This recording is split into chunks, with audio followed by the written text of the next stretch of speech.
Edition of your top line television program, Morning Ride, and we are on our next spot, the interview section.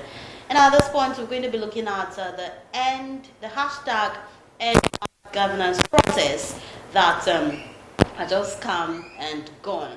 The protest is over, but the aftermath of the protest is what we're going to be looking at. The aftermath of the protest. Hardship protest aftermath.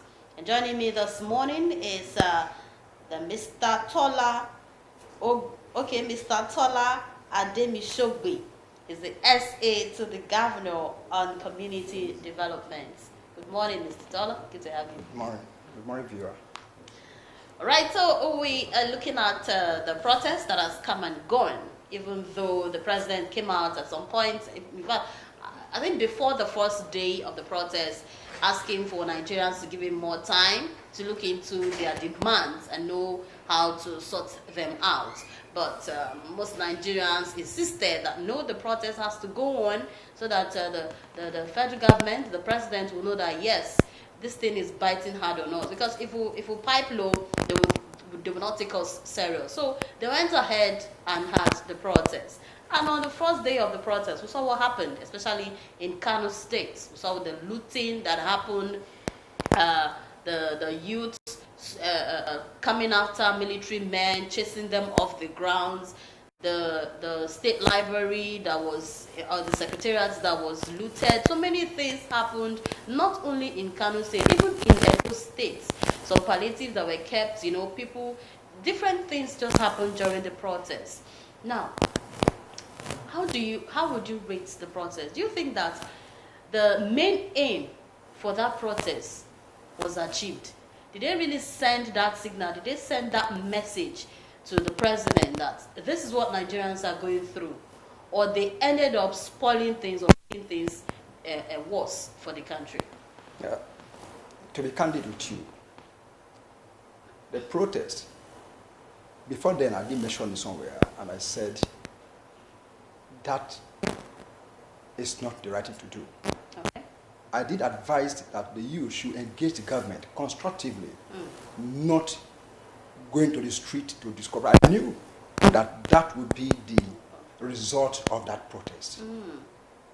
And I think I campaigned against it, and I told you, see, hunger is real. Yes. The economy is badly mismanaged, no doubt. Sure. The government actually has destroyed the economy, no doubt. But saving the country is not through that measure. I was advocating constructive engagement of government, structures, from the local government to state government to the federal government. That will solve the problems, not going to the street. Of course, destructions, looting, and if you ask me, it has not achieved anything.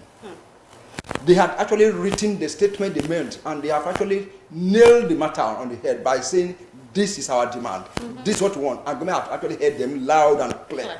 Yeah. If they are stopped at that level and wait for government to see if they will, continue to approach these segments of their demands, I'm sure they will have gotten something better. But they have destroyed exactly everything.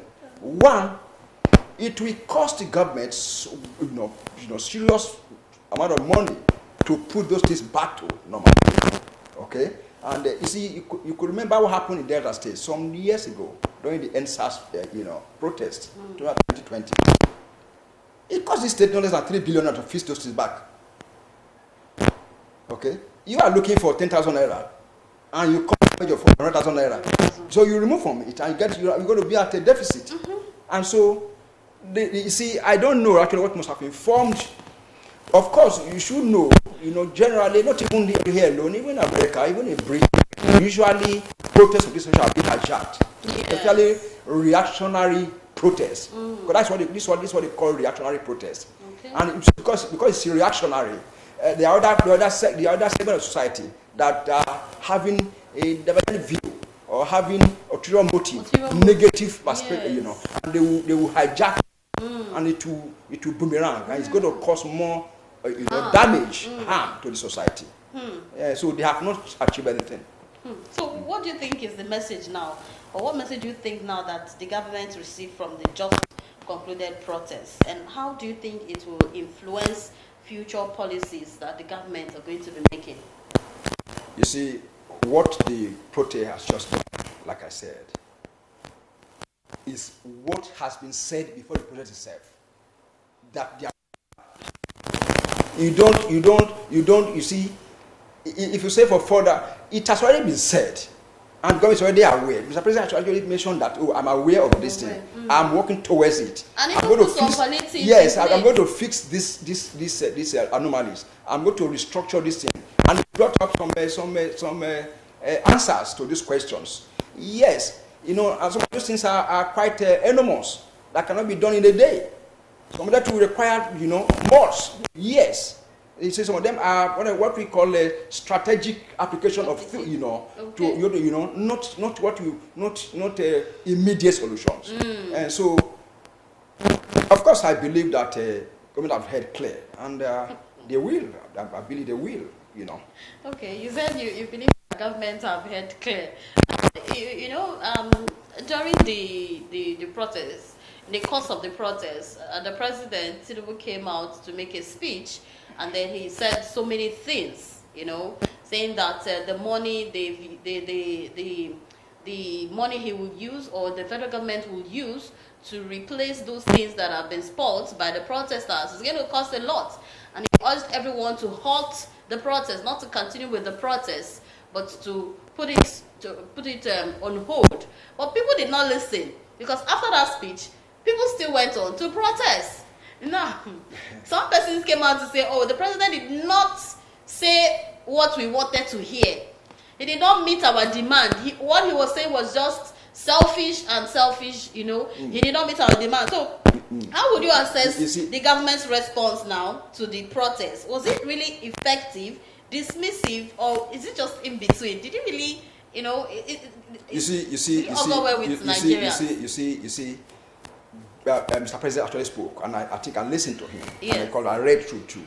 You know, the first appearance of Mr. President, you know, that had to do with I've released money to the state, and the state government, you know, they're not doing enough to you know, he said something like that. He mentioned all those things, he outlined what he has done and what he's doing. You know, those things are there. But the truth is this: the economy has actually been badly managed. Yeah. You see, when you say, somebody said, I think Shomole, when you say Mr. President has actually released bags of rice, and I laughed.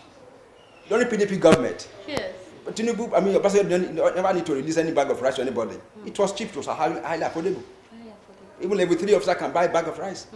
And so today you now release bags of rice to a family of 7, so they can take for 2 months, and you say you have done. And you see, but you see, I haven't said this. I haven't said this. These are just a rhetoric. You know, it's unfortunate we find ourselves, but I want to say that there is hunger, no doubt. Okay. I want to say again too that the approach shouldn't have been what they have done, this destruction. I want to say that when you say he has not spoken, he has not done well, or is in between, yes, I will agree with you if you tell me, if you ask me, that the APC manifesto is actually defective. Yes, absolutely defective. They really don't know exactly what it takes to govern Nigeria. I think they've missed it all, right from Buhari government to today. It will be better, you know. You are a Nigerian, or we are all grown up, we are all adults. You know exactly how this country was being run. You know how much the bag of rice was being sold at that point in time. Is it a party thing or an individual thing? You see, let me tell you one thing. Manifesto determines success of governance or administration.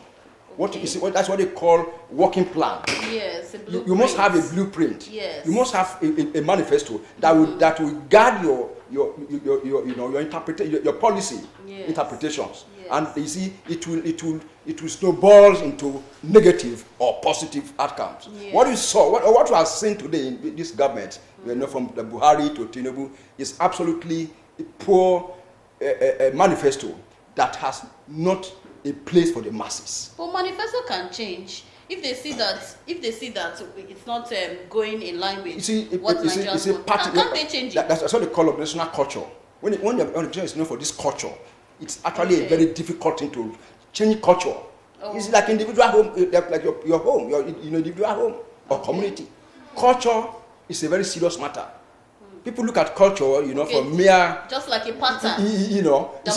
Yes. You see, if you look at, if you have gone through manifesto, I've gone through APC manifesto. I spent time to look at it. Okay. Okay. Of course, I can tell you.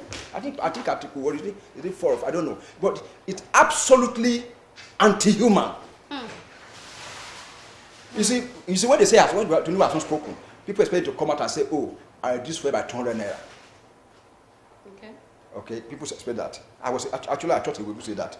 Oh, fuel is reduced by 200 naira. But to reduce fuel, okay. You see, but it never says so. And absolutely, you see, the truth is this: let us just give the government the many years. I think 3 years, and let us see how Nigeria can react in the pool.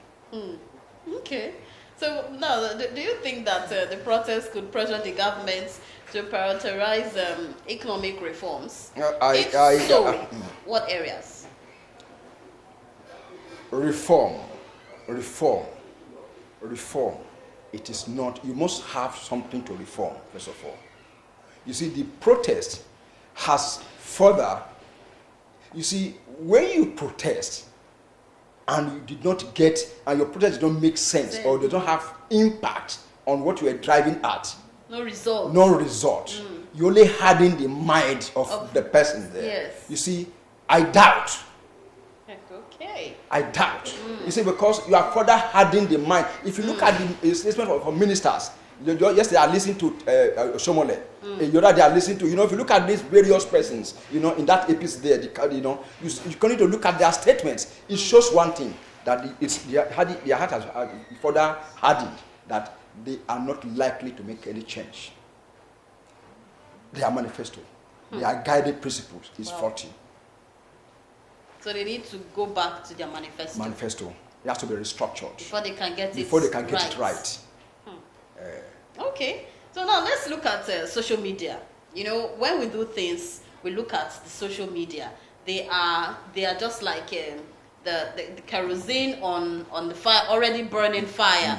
It's either they quench the fire with water or they fume it more with petrol or kerosene. What do you think, or what role did the social media play to mobilizing and sustaining the protests? And what does this mean for our future activism in Nigeria? You see, even the electoral campaign has left billboard to your phone, Android, social media.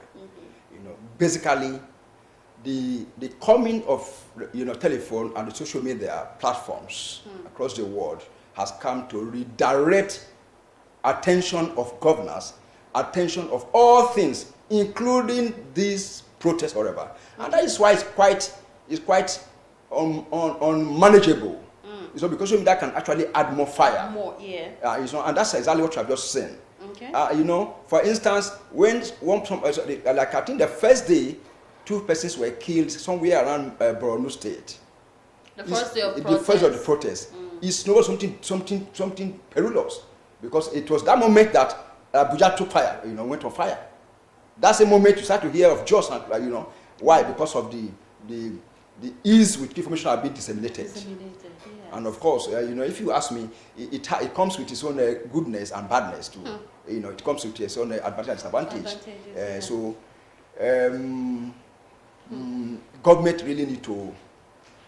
There's no longer hidden, truth again about nature. No longer hidden style. No longer hidden, whatever you are doing today is being seen outside there immediately. What does this actually mean now for the future activism of Nigeria? What I've just seen just now. It's the same thing. It will continue to be like this, because we're beginning to get more advancement in media management. And therefore, looking at the future, you're going to see complete advancement in activism using your phone.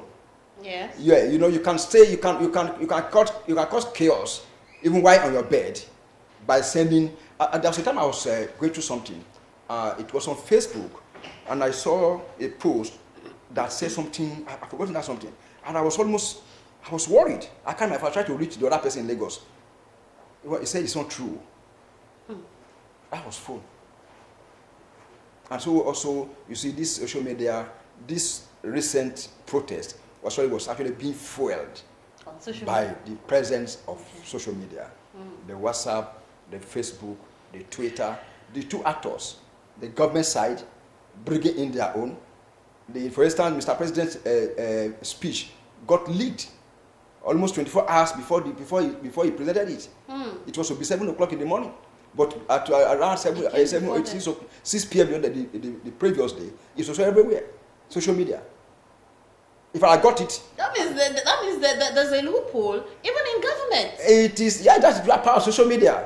You see, because what they are doing, don't you see, even what the man is doing there. You see, when you say there is hunger, that's why I said you don't really. It is not protest that it's not destruction of things. Protest is good, not bad. But not destruction of things that will change the mind of government. The people with government, they are not entirely all happy with the happiness in the country. Okay, yes. You see, they are not immune to poverty. Yeah. They are not immune, to hunger. That automatically, some of these people actually wanted people to react, but not from that magnitude of destruction. Yeah. Okay, and so when you say there's a leakage there, or a fifth column is there, you see, yes, it is possible, but via the power of social media that could probably transmit it immediately from stage A to stage B. But because they want to safeguard their interests, because the country, the hunger is actually bad, but nobody envisaged, or nobody planned, or nobody wanted it to go to that dimension it went, dimension of destruction. Thank God for our state here, because beforehand, we started to come back and say, look, please, let us not touch our assets. Let us not go to the way we went in 2020. And of course, debtors actually yielded, and I actually want to thank debtors. I really want to thank the youth. Yeah, it was really peaceful. I really want to thank the youth. It was really, see, they are akin to the voice of the elders, that we cannot go that same journey again. It's going to cost, because at the end of the day, what you are looking for government to do for you will be used to repair what you have destroyed. Yes. You see, for instance, a state where, like in Maiduguri or in Jos or in Kaduna, for instance, now, some billions of, if not trillions, will require to put this back. And of course, you cannot even restore life when it's gone. That's true. That's true. Well, data was actually very peaceful. We are very peaceful. We are very happy. We are very happy. I got a call from, I asked somebody, how's the protest going in Delta State? Because I was here in the office, so I needed to know what was going on out there. And the person said, well, I drove out, and I didn't see anybody conveying. I didn't see anything, no protest. I had to drive back to my house. And which is really commendable. Some persons came out, but they were very peaceful. I went there, I saw them. When I drove towards Interbao, and that's a quick roundabout there. And I saw huge. Say there is hunger, but they never went beyond that boundary. Okay. Of course, to express that they are. Okay. Yes. They went to government house gate there, and they said they made it clear and plain. And of course, you see, there is concerted effort to address this thing. Thank God we didn't go to that extent of what happened that way, because we have learned our lesson anyway. Yes. And I'm not sure that it will ever happen in this part of the country again. Okay, now what would you say about those persons, the protesters that were arrested by the DSS? Recall the ones arrested during the NSAS protest. Some of them haven't been released, and that was one of the demands of the youth to president to release those that were arrested during NSAS. Now we have End Bad Governance protests. Some persons have been arrested, like 1,400 and thereabouts, some fraction were arrested. What is your take? Is it really okay to detain those people? Are they going to face you see, I think I want to be very sure that those that were arrested are those that actually were causing this havoc. Okay. It is so that they will not. Not just innocent. Person like Showore, for instance, who actually is a pillar of that one of the pillars of that protest. Has he been arrested? Quite a lot of them that are aware of their involvement in the protest. So those that were arrested are those that are actually involved in looting. Okay. And of course, they should not be released. They should not be released. You cannot just because you say you are hungry, then you put that person in jeopardy, destroying government properties, killing person, maiming. They should not be released. I don't because by the time you release such persons again, and that because you see human reaction and reactionary tendency towards policies will always be coming up and going down. Yeah. And therefore, so there will be protest tomorrow too, reactionary protest tomorrow too. And therefore, the lesson should be learned that we should not go there to destroy things. Okay? And so if you release the person today, maybe you pick yesterday, release today, and of course you are not doing justice to this. You are creating a precedent that when it happens, reoccurs again. There will be don't worry, I will be released. I'll come the day out. After. Yes. I will come out. That will now motivate them to even want to do more. It should not. Yeah. It should not. One of the mistakes we made in our own case here during the NSAS, yes, when this book came to our data state, they burnt our properties. There was not strong effort to get them apprehended. You should have been jailed too, and they will remain there forever. Because I know what it take at that time. At least it took that man, to build those calls.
That's all we can take on our interview segment with Mr. Tola Ademishogbe, the SA to the Governor on Community Development, and we have been talking about the hardship protest and the aftermath. Thank you so much, sir, for gracing this couch with us this morning. Thank you very much. Thank you, viewer, for listening to me. Okay, so this is why we'll draw the curtain on Morning Ride Monday's edition. Thank you so much on behalf of the crew that made up Morning Ride Monday's edition. Eddie Ipri, our producer. We have those behind the camera and also the PD. We say thank you for riding with us this morning. Let's do it again next week, Monday, bright and early. My name is Lilibet Gochuku. Stay safe. And truth prevails, our land where there's hope for us.